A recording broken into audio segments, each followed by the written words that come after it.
እግዚአብሔር አምላኸይ ምስጋና ክብሪ ዕቤት ስግደት ስምካ ይኹን። እግዚአብሔር አምላኸየ ስኻ ሰናይኻ ምሕረትካ ንዘለዓለም ይነብር። ቅዱስ አቦ መንፈስካ ከደግፈኒ ግላያኻ ኣብ ቅድሜኻ ደው ኢሉ ኣሎ። ሰትግፈኒ ክትሕግዘኒ ኣቐዲመ መስግነካ በትፈት ወድኻ ብስም ኢየሱስ ኣሜን። እዚ ወንጌል ሰላም መላእ ዓለም ኣገልግሎት ወንጌል ሰላም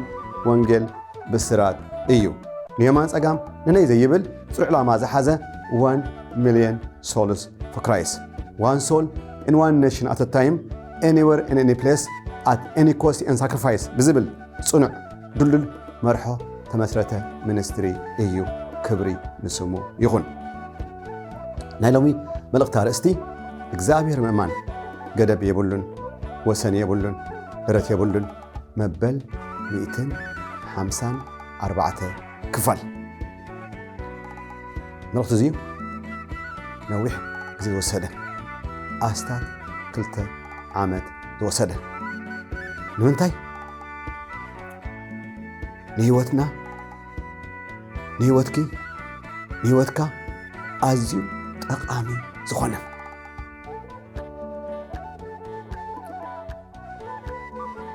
መበገስ ሓሳብና ካብ ወንጌል ማርቆስ ምዕራፍ 11 ፍቕዲ 12 ካብ ኣፍ ጎይታና ኢየሱስ ዝወፀ ቃል ብዛዕባ እታ ኦም በለስ ምስ ረገማ ጴጥሮስ ምስ ተገረመ ሽዑ ንኹላትና ዝኸውን መልእኽቲ ስም ቤተ ክርስትና ካብ ዘይግድስ እብለኩም ኣለኹ ብኣምላኽ እመኑ። እዛ ቃል እዚኣ ቀላል ቃል ከይትመስለኩም ነብሲ ወከፍ ትፍተነላ መዓስ ነገራት ጽልምት ክብሉኻ ከለዉ ኣብ ቅድሜኻ ጎ ደው ክብል ከሎ ወድኻ ጓልካ ክሓሙኻ ከለዉ ክሓሙ ከለዉ ብቃንዛ ክሳቀዩ ከለዉ ኣረኽ እንታይ ኣብዚ ዓለም ዘጓንፈና ነብሲ ወከፍ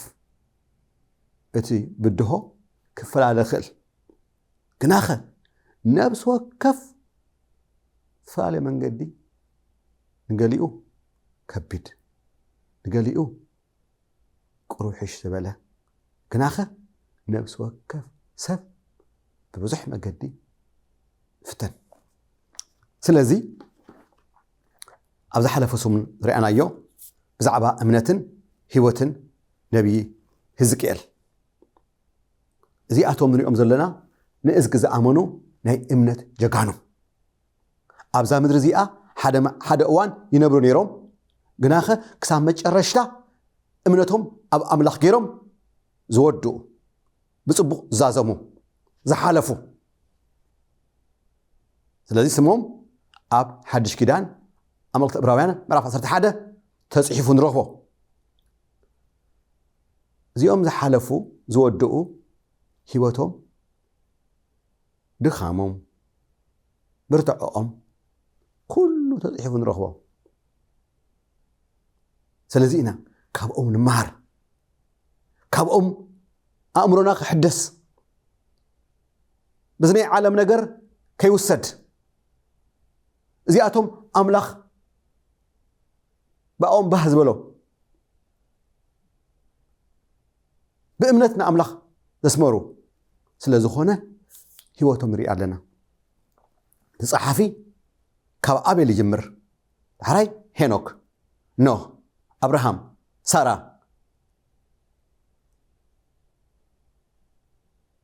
ይስሐቅ ያዕቆብ ዮሴፍ ወለዱ ሙሴ ኢሉ ብዛዕባ ያሪኮ ይዛረብ። ያሪኮ መን ዝክር ኢያሱ ካሌብ ዳሕራይ ረሃብታ መንዝራ ሰበይቲ ግዲዮን ባራቅ ሳምሶን ይፍታሕ ዳዊት ሳሙኤል ኢሉ ብዛዕባ ነቢያት እንድሕር ከዓ ክፅብፅብ ጀሚረ ግዜ የብለይ ይብል ተፃሓፊ ስለዚ እቶም ነቢያት ዝበሎም 16 እዮም ካብ ኢሳያስ ጀሚርካ ክሳብ ሚልክያስ ኣብ ኪዳን መጽሓፍ ብስሞም ጽሓፍዎ መጽሓፍ ክንበብ ከለና ስለዚ ብዛዕባ ኢሳያስ ሪኢና ኢና ኤርምያስ ሪኢና ኢና ዝሓለፈ ሰሙን ብዛዕባ ሕዝቅኤል ሪኢና ቀዳማይ ክፋል ሎሚ ካልኣይ ክፋል ክርኢ ይደሊ ኣበይ ንጅምር ኣብ ነቢይ ሕዝቅኤል ምዕራፍ 7 ካብ ፍቕዲ ክሳብ 4 እዚ ሓሳብ እዚዩ ተስፋ ተቆርጾ ተስፋ ተቐብጾ ክሳብ ፀግዒ ኦሮማይ ተባህሎ ብውልቀ ሰብ ቤተሰብ በሃገር ደረጃ እግዚአብሔር ጎይታ ሰራዊት ነዚ ነገር እዚ ምልዋጥ ከም ዝኽእል ነቢይ ሕዝቅኤል መንፈሱ መጺኡ ሒዝዎ ይኸይድ ኣብ ገፊሕ ጎልጎል የምጽኦ ምጽእ እንትበለ ዓጻጽምቲ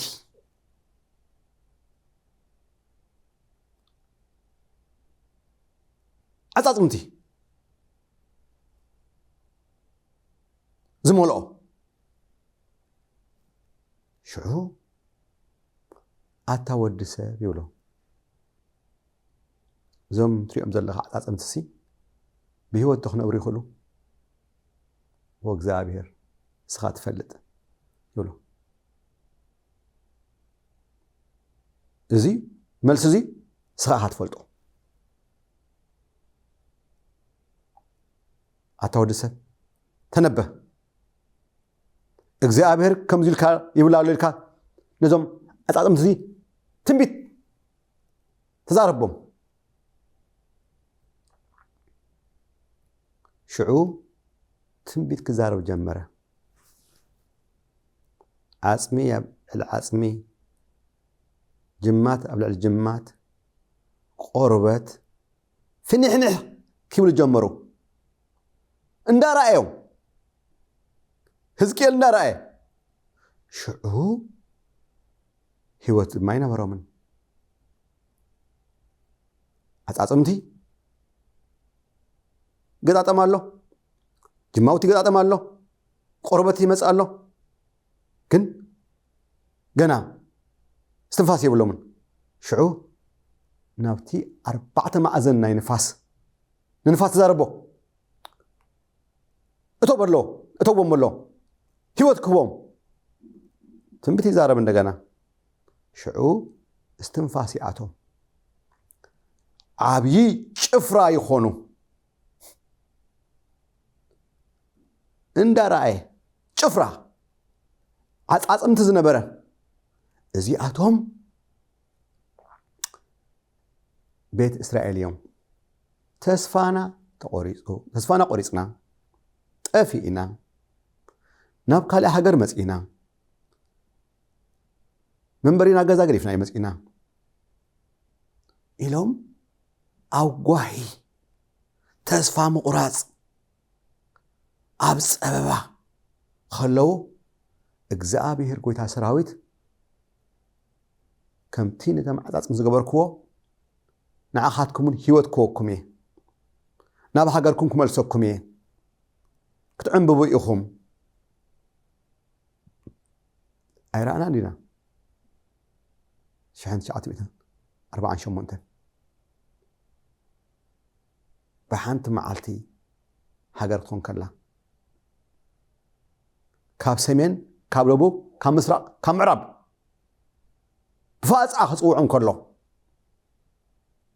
ስለዚህ حويه حفتي تسفى زقرص ነገር زغبصكالو ኦሮማይ ይልካሉ እዚ እግዚአብሔር ጎይታ ሰራዊት ኪኢላ አምላኽ እሱ በይኑ እዙ ክገብር ዝከኣሎ ሕዝቅኤል ዓይንቱ ነራእያ ዓጻጽምቲ ህይወት ክረኽባ ከሎ ክርክብ ከሎ ዓብይ ጭፍራ ክኾን ከሎ ኣርአዮ እግዚአብሔር አምላኽ ወላ ሓንቲ ሰዓውን የለን ካባይን ካባኻን ጽበዮ ክንኣምኖ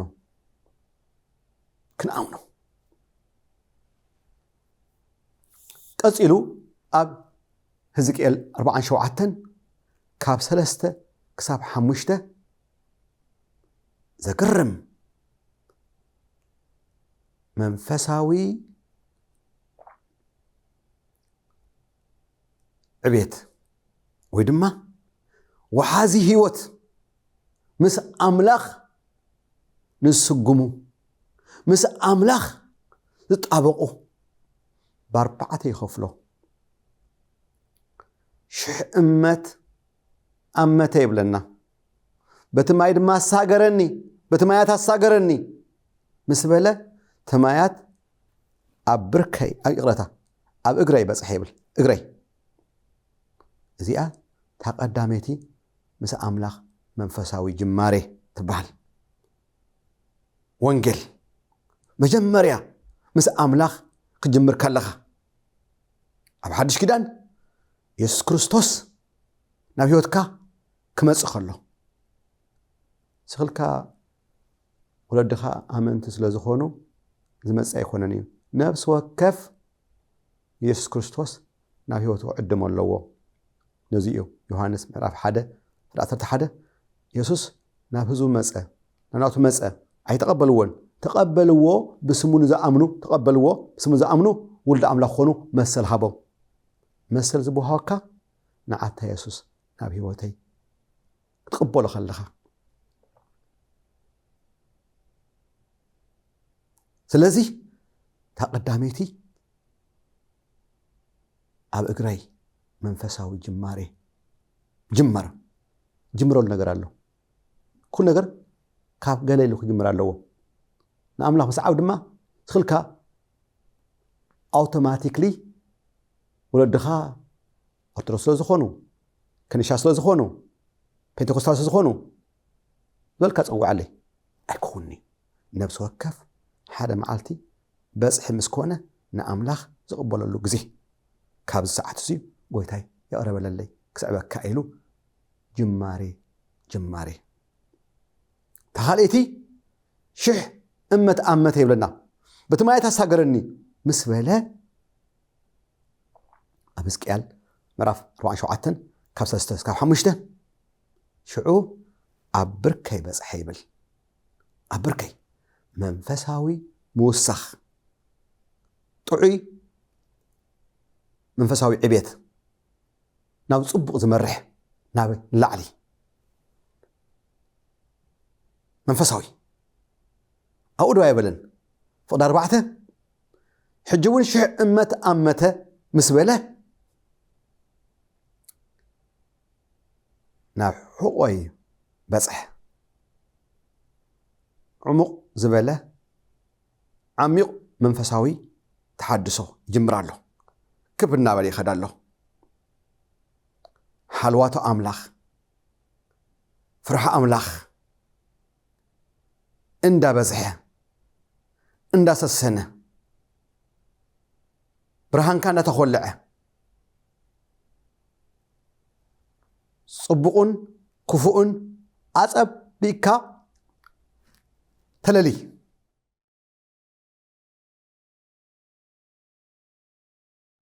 ነቲ ሕያው አምላኽ ብውልቀ ብብሕቲ ትፈልጦ ደዋ ይበለን ወሲኹ 1000 ዓመት 1000 أمت يبل دحراي تماي أب إجري زنبرة أب رخي زبصحة حقي زبصحة بزي حماسها كتساقرو زي تخل بصحة زيو ملء منفساوي تحدثه نصر منفساوي فرز الرأي له منفساوي هيوتو سلوت أسب بخالي أزاربا ملء توفاينتنا أملاخ English fully surrender نأملاخ إدكاته ولو ملء منفسه تواصيركم بقولك سقوا ما يخالكم يلو بزيك بحمسة لمنتاي أو حدش كده نخمس أخلنا ويتنا يسوس نزي ሃይማኖተኛ ዝኾነ ህዝቢ ኣብ ወንጌል ዮሐንስ ምዕራፍ 10 ፍቅዲ 10 ዝመጽእ ኩሉ ዕላማ ኢልዎም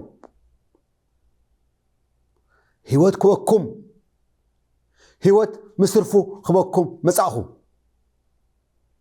ካልእ ሃይማኖት ክምስርት ኣብ ህይወትኩም ናይ ሃይማኖት ሕጊ ክውስኽ ኣይኮነን ምስ ኣምላኽ حبرت كلوكم نزيو كان خجمر كله سبكتو ابن متى يوحنس ابراهام ابونا له نايت ولو نحنا زي نايت ولو كم اب زمننا انا ارثوذكسي انا بنتي انا خنشاي انا زي ايوصن فرغبر يلوم ناين السحفري هاللهم እግዚአብሔር ካብዝ እምንዚ ንዑ ዝኾኑ ሰባት ከምጽኽል ፈጥሪ ይኽእልዎ ስለዚ እዚ ኾንቱ ፈኸራ ኮንቱ ምሕባን ኣይጠቕመኩምን እዩ ኣብ ህይወትኩም ፍረ ይረአ ኢልዎም ብርሃን ይረአ ጎይታ ኢየሱስ ዝመጻሉ ዕላማ ክዛረብ ከሎ ህይወት ክበኩም ህይወት ምስትርፉ كمون قد أقولنتس حادث شعته مسك زابير بيس كريستوس حبرت كلونا إتنا حبرت ودوس أو عنا أموني يبل حبرتي مسك زابير حبرت سلازي كريستنا حبرتيا كاب إجرخا أبراكا حقو دحراي ملو هيوتكا أملاح قواز أرخوله إذا مسل هيوت يلا كلاتنا نابزا هيوت يلا كلما أتأرد لنا نبي نام ملو توفاينت هيوتي نأخا كل انت ناي بكالو أباي نجس قويتاي كن قويتا هون كله أو إخات أمن أو إخات رقف أو إخات توكل بعلي فلت إيه اختلاي تخلن السو ناي عالم هوتيو سلازي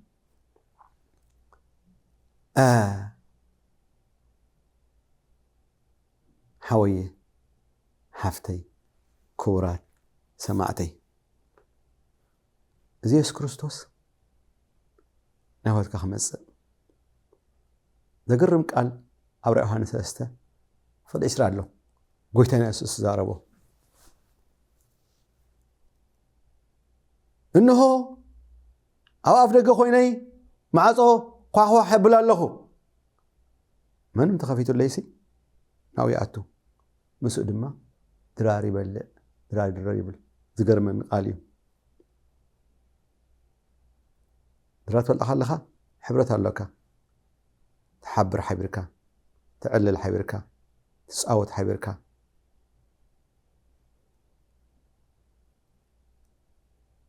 ويتا يسوس نافيوتك خمس حد شوتك بكا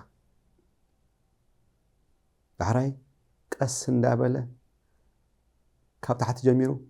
ክሳብ ሙሉእ ህይወትካ ቋፀሮ መንፈሱ ኣባኻ ክነግስ ክዓዘዝ ብርክ ክበል እሞ ዝሓፃር ጸሎት ምሳይ ጸልይ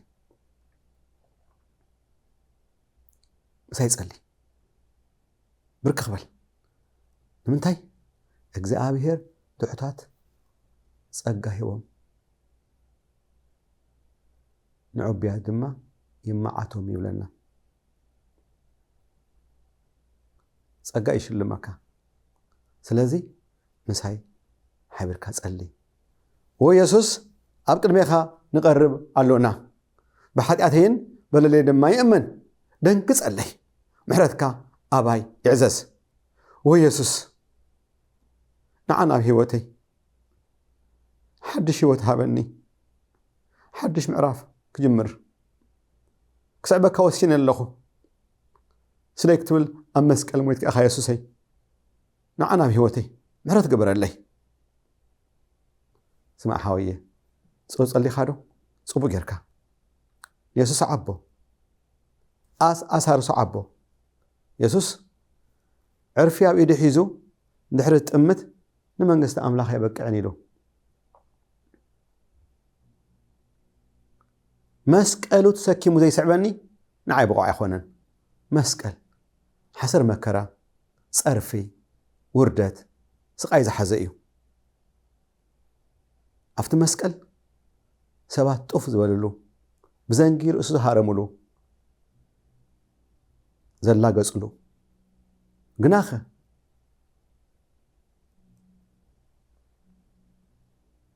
ሞይቱ ተሲኡ ትንሳኤ ኮነ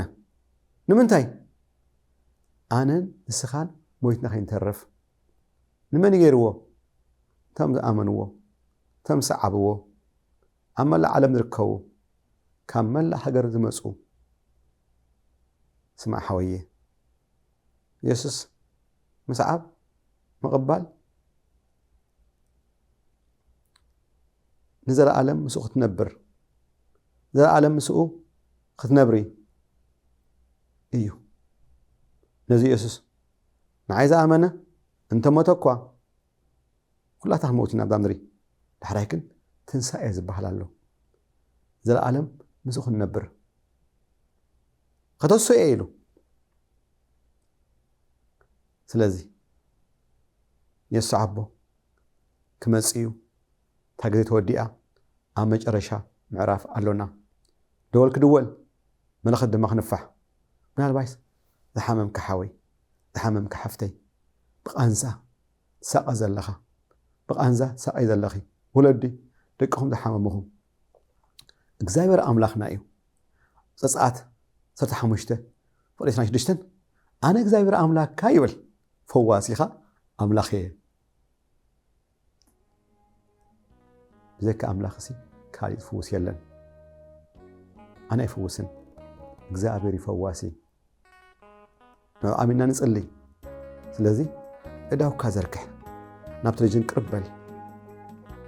ወእግዚአብሔር አምላኽኒ ንዓኻ አሚነይ እዳወይ ዘርግሐን ኣለኹ ዝሓመመ ሓወይ ዝሓመመ ሓፍተይ ብቃንዛ ሳቀዘሎ ብቃንዛ ተሳቀዘላ እግዚአብሔር አምላኽኒ በሰዓት እዚ ከምቲ ኣብ ኢየሩሳሌም ዝገበርካዮ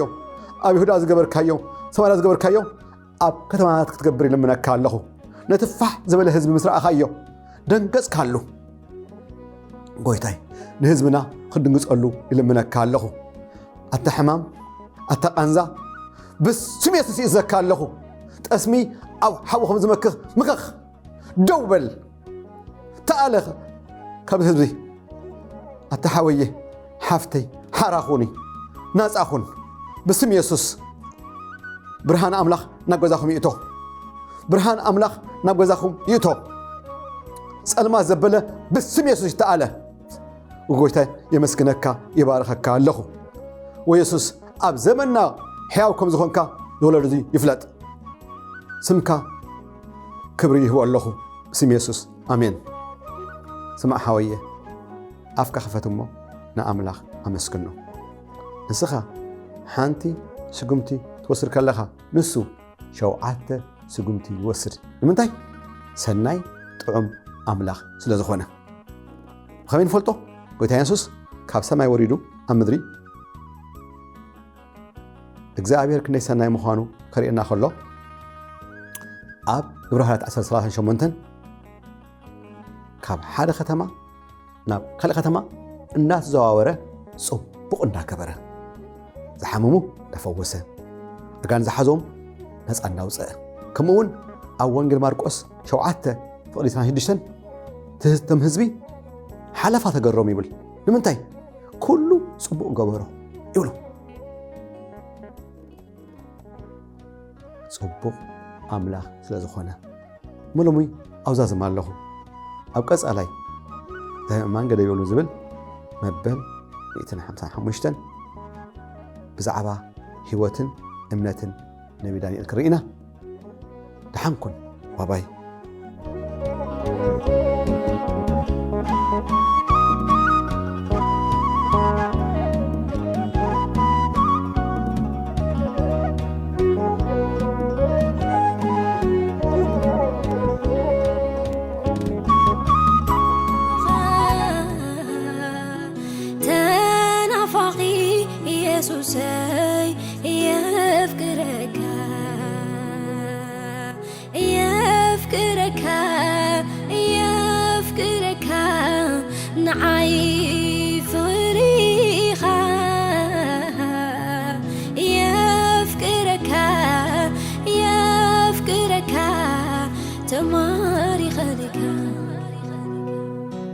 أبقوني كاللوخا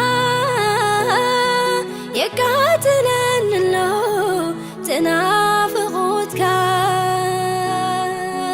تنافقي يسوسي يفكرك يفكرك يفكرك نعي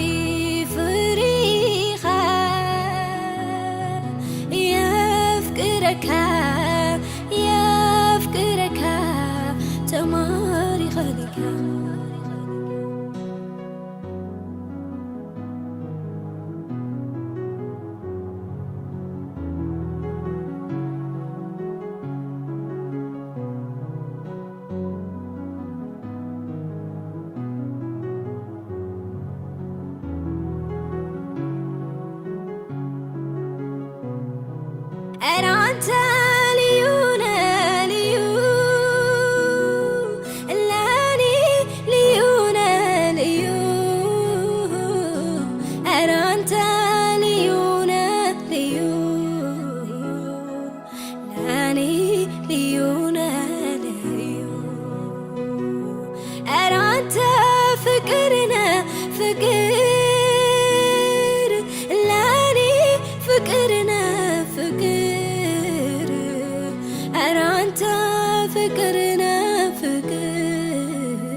زفلت كلها معالتي يبارخ علىخو أنا بلكو تخون برختي قويتاني عاخا زفلت كلها معالتي يبارخ علىخو أنا بلكو تخون برختي